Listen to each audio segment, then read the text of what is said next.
Bon dia, bona tarda o bona nit. Tornem a estar aquí junts per encetar un nou conte. Un conte que espero que avui us faci somriure o fins i tot riure una miqueta. Mireu, es diu...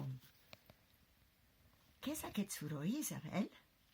I és del David McKee, que és un gran il·lustrador que ens ha fet molta companyia amb els seus llibres. Mireu, aquesta és la Isabel. La Isabel és molt bona nena i ajudava molt a casa seva, però tenia una panxa sorollosa. Aquest matí a l'escola la panxa li va fer... I la mestra va tombar-se, la va mirar i li va dir: «Què has estat tu, Isabel?» I l'Isabel, posant-se una mica vermelleta, va dir: «No, senyoreta, ha estat la meva panxa». Quan ho va explicar a casa, la mare li va dir: «Isabel, menges massa de pressa. No m'estranya que els teus budells es queixin». I l'Isabel va començar a menjar més a poc. Però a l'escola la panxa continuava fent-li sorolls. Els nens se'n burlaven. La Isabel. La senyoreta li anava dient: «Què has estat tu, Isabel?» «Diu, no, ha estat la meva panxa», deia sempre l'Isabel. El pare li va dir: «Isabel, el que has de fer és llevar-te més d'hora, fer una volta pel parc i fer una mica d'exercici. Així la teva panxa no et farà soroll». Però aquell dia a la classe de música va tornar a passar aquell...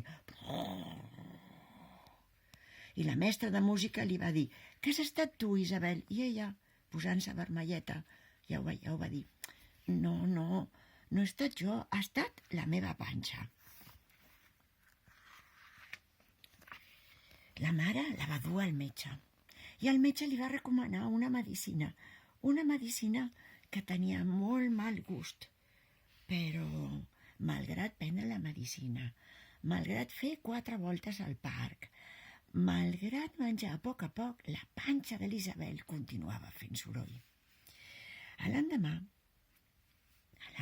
els nens es preparaven per fer una visita al zoològic.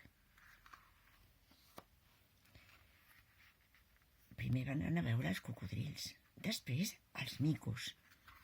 Després van anar a veure els hipopòtams i una mica més tard els elefants. Quan estaven davant de la gàbia del tigre, el cuidador que li estava donant el menjar va relliscar una mica i la porta va quedar una mica oberta. Llavors els budells de l'Isabel van fer una vegada i 2, i el tigre va recular. Llavors el cuidador va poder tancar bé la porta i quan va acabar li va preguntar al cuidador a l'Isabel: «Què ha estat vostè, senyoreta?» I li diu: «No, senyor, ha estat la meva panxa». Però aquesta vegada els nens van picar de mans ben fort i la mestra va somriure tranquil·la. Quan l'escola va arribar l'endemà, a l'escola, l'Isabel, els nens li van fer un passadís. Ja sabeu que això es fan amb els jugadors de futbol i altres persones importants. Li van fer un passadís i tots li anaven donant copets a l'esquena i dient-li: «Oh, que bé, Isabel, que bé que ho has fet, gràcies».